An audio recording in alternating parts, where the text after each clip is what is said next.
This video is the first of a multi-part series demonstrating portrait painting using acrylic paint. This first video demonstrates the process of blocking in local color in a self-portrait. The drawing for this painting was created earlier and is demonstrated in another video that can be found on my channel. In the blocking in phase, we are covering all of the large shapes with a flat local color that we will build up later with other layers to add light and shadow and develop 3D depth.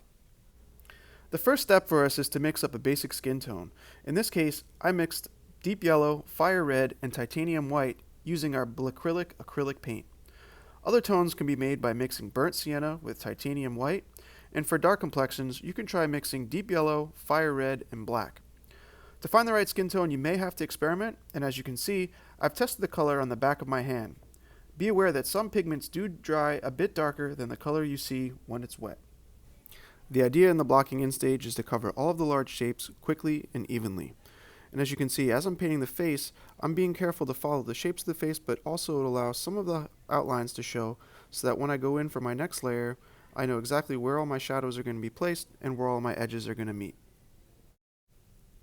When choosing a brush, pick a brush that's big enough to cover the area that you're painting, but not so big that it'll make it difficult.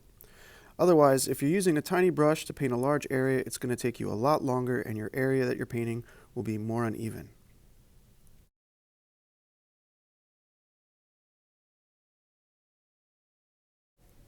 Here I'm laying in a little bit of white just to lighten the nose up a bit so that I can tell the difference of where the edges are. Because my hair is dirty blonde or kind of a dark blonde, I mixed up some burnt sienna with some deep yellow, and I'm going to paint the basic shape of the hair and come back in later on to add streaks of shadow and streaks of highlights.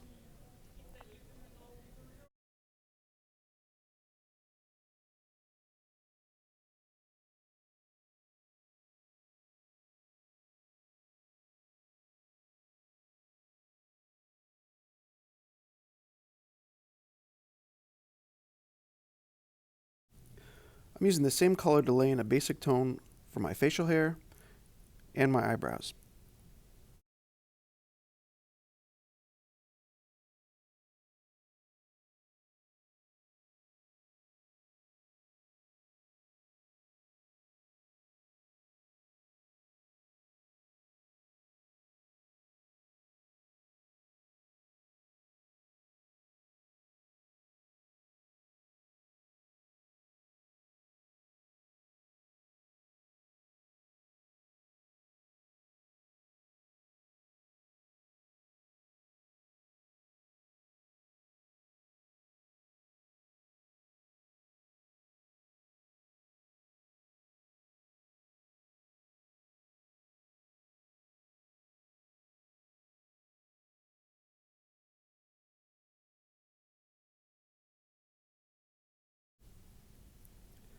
For my clothing and background colors, I'm going to simplify a bit here. I'm just going to put in the basic local color of the clothes I'm wearing and also try to use a background that sort of matches the colors I'm using.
carefully paint in the basic color of the iris of your eye, and don't forget to color in the whites of your eye as well.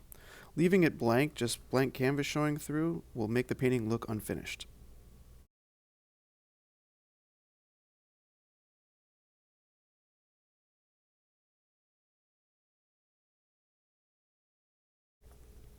Now to finish up the mouth. In order to get the tone for the lips, I'm going to need to mix up the flesh tone that I mentioned earlier, but I'm going to add extra fire red to help create the rosy hue of our lips.